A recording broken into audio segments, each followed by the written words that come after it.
Welcome to the Drawing Board. I'm your host and in-house artist, Erin Leffler. If you're not familiar with the Drawing Board, here's a quick recap of what happens on the show. Every episode of the Drawing Board, I invite somebody from the comics and entertainment industry, and we get to learn a little bit more about what they do. While we're learning about what they do, I also draw them. Pretty fun, right? Well, my guest this week, I am super duper excited to talk about and introduce you guys to. Known for her roles in the Heights on Broadway, as well as right now, Hamilton on Broadway, when COVID's not happening. My guest this week is an absolutely incredible entertainer. Please welcome Mandy Gonzalez. Hi, Mandy. Hi, Erin. How are you? Good, how are you? I'm good. I'm so happy to be here. Now, there was a lot of terms I just used, and I meant to add, but also in front of entertainer, we should add fearless entertainer, and we'll get to that later. Everyone. I'll explain that one Absolutely.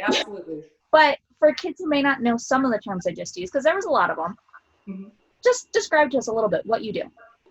Well, I feel like, Erin, that I have been very fortunate in my life to have been working on Broadway for the past 20 years as an actor.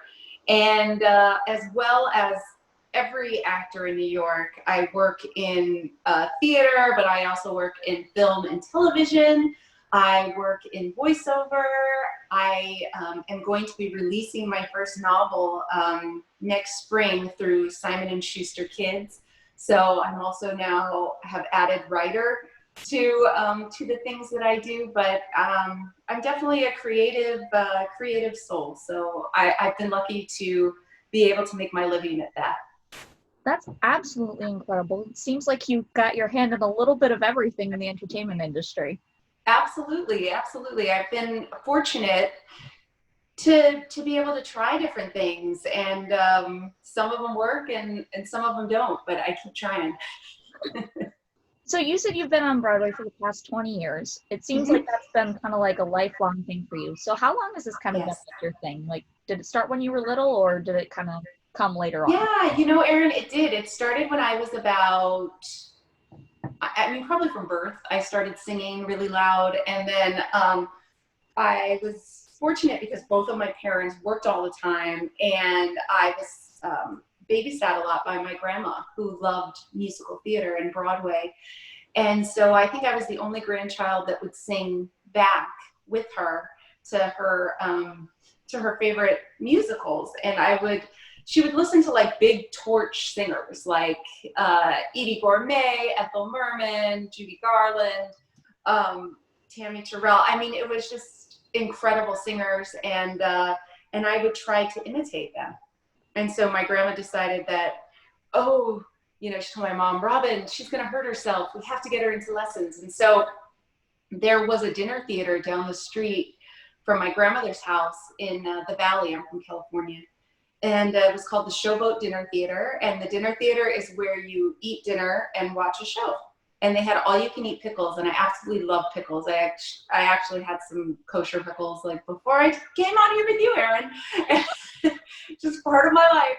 And so we went to go see Man of La Mancha there, and the woman that was playing Aldonza, her name was Susan. I can't remember her last name, but my grandmother went up to her afterwards and told her about me, and she became my first singing teacher. Oh, wow. And so I started training with her, and I felt really lucky because she was an opera singer, and so I learned a really wonderful foundation for singing at a young age. And then I went to different teachers and moved throughout, my time growing up. I did performances with a group called Rock Theater, where we did songs of rock and theater at different malls growing up. And then I went to a summer camp when I was about 15 called the Broadway Theater Project, and it was run by Anne Ranking, and it had all the students were from all over in the US and I think Europe, and they were the best of the best, and that's when it really stuck with me, and I knew that this was what I was going to do for a living. So then I wasn't really ready to go to New York right after high school. I was really nervous because I'm very close with my family. And so I didn't go to New York. I went to school close to my home, called a school called CalArts, which I'm sure you know.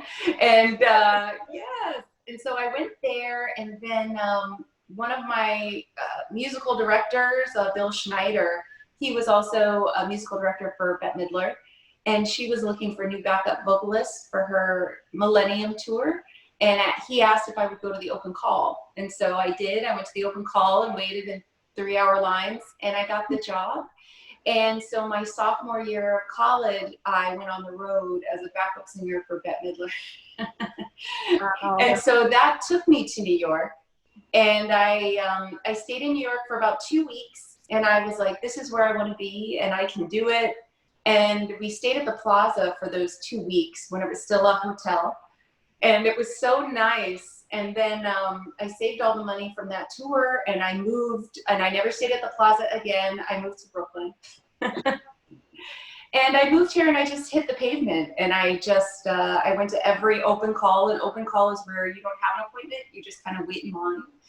And I got my first job at the Vineyard Theater.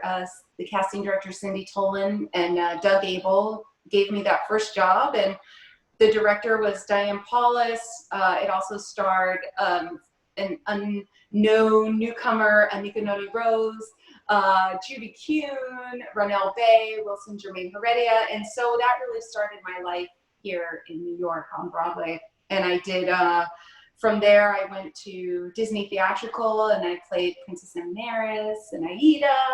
And from there, it just kept going. You know, I kept auditioning, and I kept getting parts. So, you know, that's my story. That's really cool. And it sounds like you had such a great foundation for becoming what you do now. That's absolutely incredible. I did. It sounds like education was kind of fundamental in what you did. Do you think that that's Absolutely the thing that kids should explore, or is it more of like a thing of if they're inclined to do so? I think everybody should explore education, and however that is for you, whether it's you end up going to college, whether you go to a trade school. But I think it's always important to, and I heard this the other day from another actress, Erica Hendrickson. Was it Erica? No, it was Crystal Joy. I apologize. Who said that don't be the one in the room that knows everything. Always look to be learning. And I think that that was really well put, because I think that if you are an artist or in whatever you're doing, look to be better, look to learn new things. I think that if you're the one in the room that knows everything, you're not in the right room. So that's why I definitely encourage education for everyone. Love Even that. now, I mean, during quarantine, I'm teaching myself piano. I'm, you know, going over my Spanish. You know, I'm trying to grow in between, you know, taking care of our kid and everything else. Well, that's amazing, though. And I love that quote that if you're the one who knows everything in the room, you're in the wrong room. That's a great thing to remember. Isn't that great? I thought that was pretty great. Yeah. So for you, it sounds like you've had a lot of amazing influences, from your grandmother to Judy Garland to Tammy Terrell, so many amazing women that were just influential to you. But a lot of times as artists, we kind of find people that we like and kind of try to input some of how they do their work into our work. So do you feel like there's an artist out there who you admired that you kind of try to imitate a little bit? You know, my mom gave me this really wonderful poem by Pablo Neruda before I moved to New York. And it translated, it is, traveler, there is no trail, the path is made by walking. So I think that I always, everybody that I admired, and I admire so many people and what they do, not just performing artists, but visual artists. And I think it's about trying things and saying yes, and seeing where your path is going to lead you. But there hasn't been one key person that I've always said, this is whose life I'm going to emulate. It's always been, oh, I really like what this person's doing. How do I get into that? And then that happens, and then something else goes in a totally different direction that I think. But I think that women that have opened the door before me are really inspiring me. Women like Latinas like Priscilla Lopez, Chita Rivera, who really have opened the door for all of us. And so I think that now, being at this point in my life, I continue to keep that door open for the women that are coming in next. I love that. I love getting to ask that question because there's so many different answers that come with that. So I love getting to hear like the different perspectives. Right. So we all have things that we like outside of our work because we're human like everyone else. So for you, Right. what's a hobby or something that you like to do just so kids know it's okay to have those outside of our jobs? Absolutely. I have so many hobbies. My husband is a painter, so he is the visual artist of our family. So I try not to challenge him in that way. It's like, let him have that. No, just kidding. He's incredible. And so his name is Douglas Malini. And so I love to read about art. I love to look at art. I love to spend time with my daughter. I love to bake.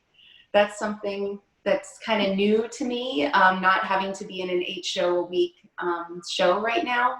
I've been doing a lot more baking. I love movies. I love to knit. I love to do puzzles. And I love solitaire, like any kind of card game is like the best. And I love to read. So I'm always looking for new books and new journeys to learn from. I love that. Now, on the topic of reading, you had mentioned before that your new book is coming out next year in the springtime, which is so exciting. And also is a different facet of the entertainment industry. Not many people kind of remember that's there. So for you, what kind of led you to that idea that you wanted to write? When I was a new mom, and my daughter's now 8 years old, but when she was first born, I was home with her, and I was reading a lot to her, even though she was so little. She would read the little picture books, and I started to get different ideas, and I started to write. And I started to write different stories about things in my life, things that were personal or things that started as personal and then became something else. So I started to write in that way. And then I remember I met with an editor not too long after that about some of my stories. And she said, you need to be writing every day. And that really changed things for me. And I started to write every day, and I started to have more focus. This story I've been working on for a really long time, and so it's nice that it's happening, and that it's going to be out there. And these are, characters that I love and that my daughter loves, and that we've been talking about for so long. So I'm just hoping everybody else loves them too. Well, just by the cover, it looks absolutely incredible, and I'm very excited for it to come out. Yeah, Jerry-Ann Perez, who's a beautiful illustrator, she made that cover, and I think it fit it so well. Like, I think it really tells, it gives you so much of what the story is going to be about, which is a little bit of a lot of Broadway, a little bit of mystery, and so I'm really excited. That's really cool that you're incorporating the Broadway theatrical element into your book, because there's not a lot of books that do that.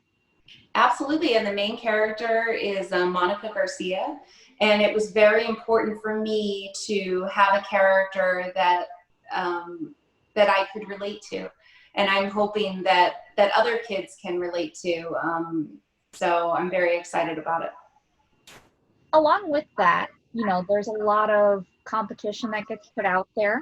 Mm-hmm. Whether it be in books, whether it be in Broadway, we all kind of feel like there's a spirit of competition bred for each of us, that we have to feel like we're competing against people who are trying to out for the same roles and everything. Mm-hmm.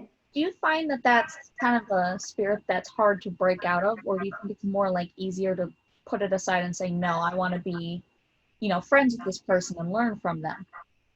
Yeah, for me, I think it's very important because that can dominate your life. I mean, look at Aaron Burr, or Salieri. It's definitely something that can hinder you as a person and as an artist.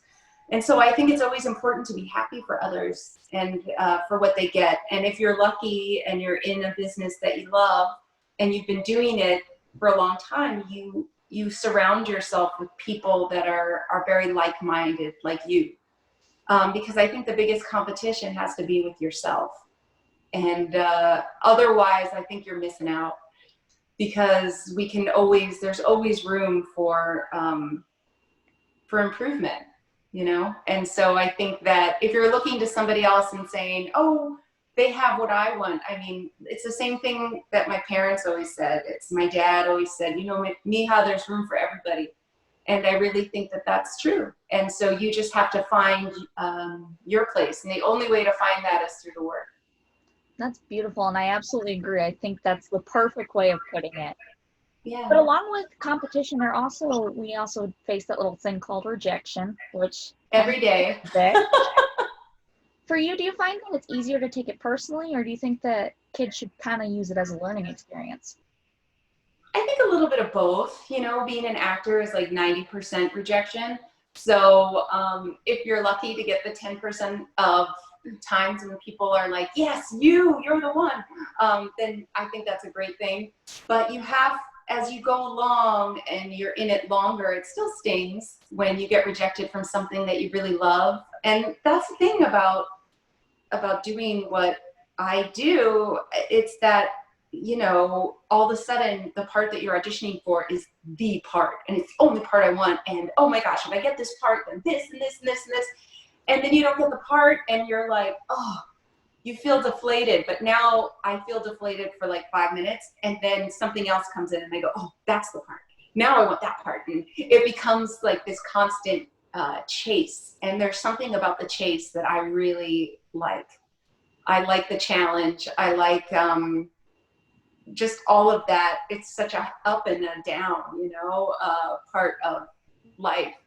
But I think that rejection is just part of it. And as you go along, you build a little bit more of an armor. But those parts that you really love, it always hurts when you get rejected. It's just part of it. And you have to be kind to yourself and let yourself feel disappointed, because that's part of life. No, that's great. And you know what? That's a great point to bring up, that it's okay to let yourself feel that way, because not everyone's going to walk around all the time and just be able to brush it off.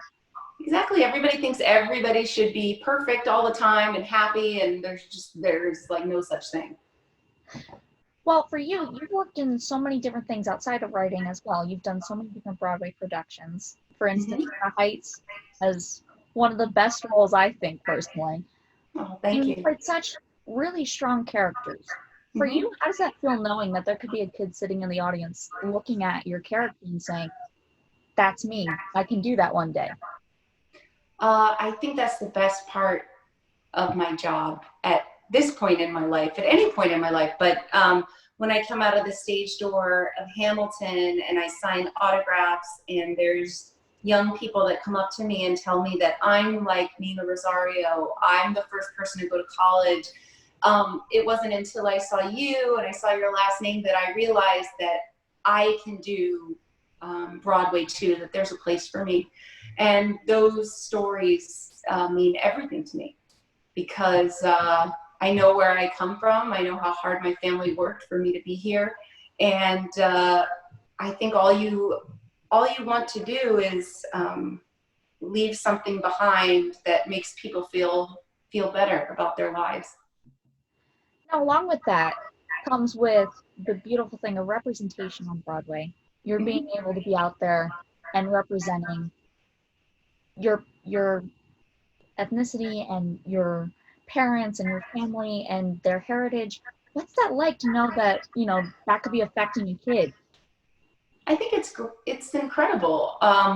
You know, the reason that I moved to New York, a big part of that was to be on Broadway, but a lot of that was that I felt like when I was younger and in Los Angeles, you know, I had this agent that wanted me to change my name because she said that having the last name of Gonzalez would hinder me from getting roles because it was too ethnic. So I felt like, who is she? And that's not true. I'll show her that I can do it regardless.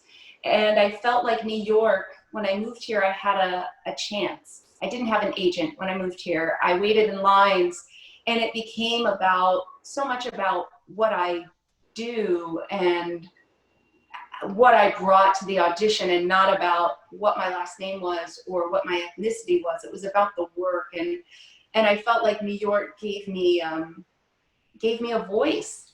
And so I think that at this point, there you go, at this point in my life, I'm going to use it. I'm going to use it so that people know that it's important, you know.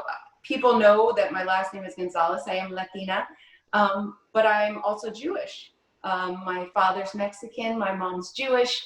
And so, you know, I was Gonzalez. I had a bat mitzvah. It's like not the norm kind of thing to happen in Los Angeles, California, but it's who I was. And I never really fit in anybody's box of what they thought I should be.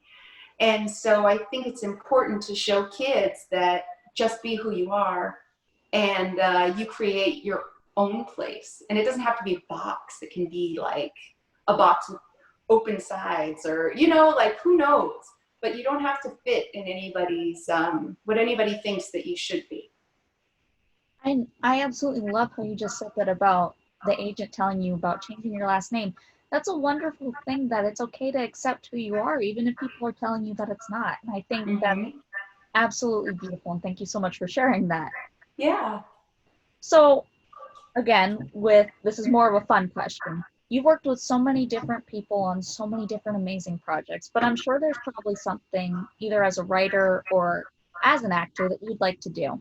So given the opportunity to work with anyone on anything that you wanted without any budget limitations, what would you do?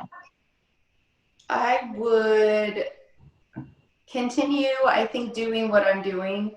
I would continue writing more stories. I would eventually love to see those stories put into film, and kind of going into that direction of storytelling.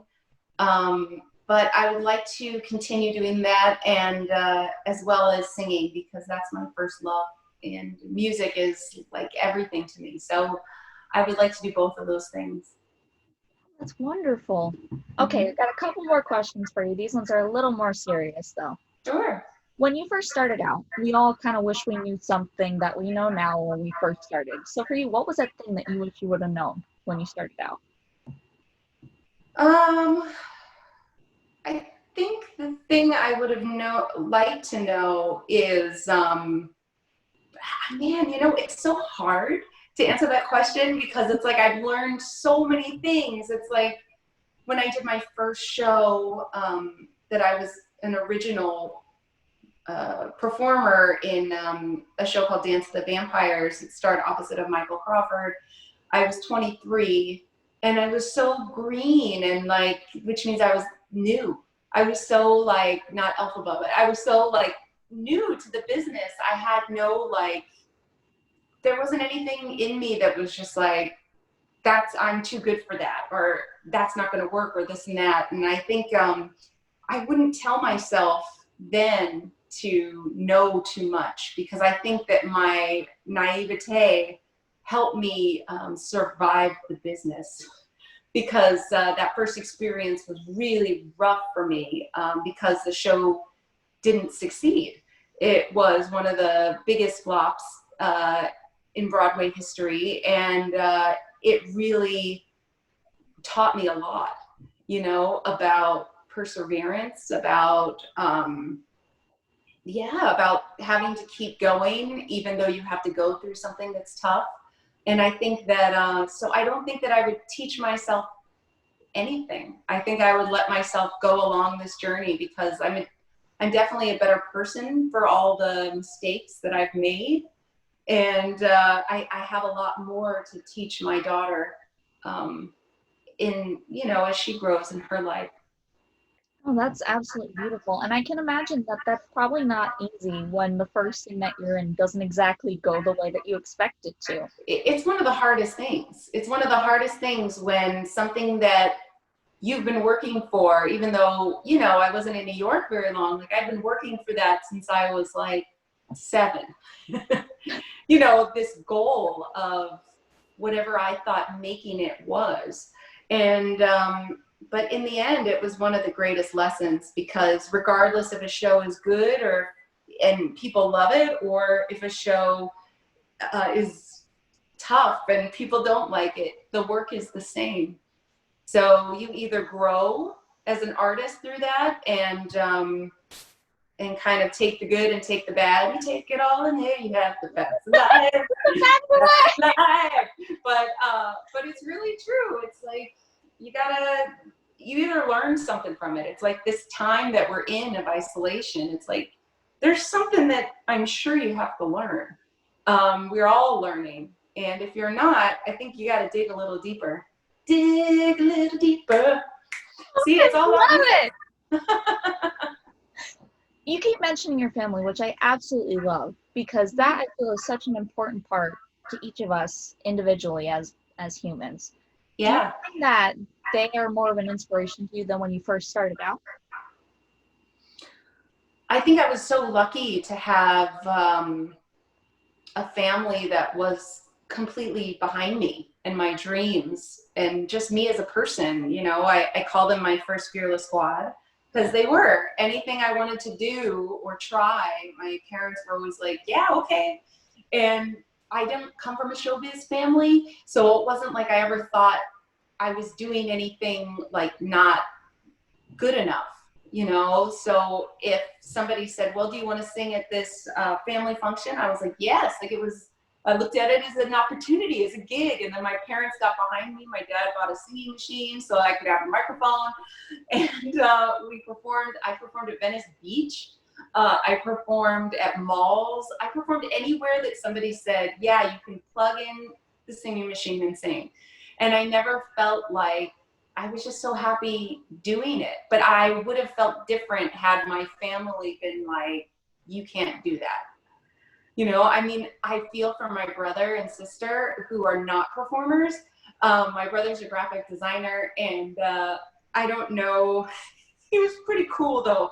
The fact that he had to go to my shows, because we are a year apart, and it wasn't like we came for babysitter.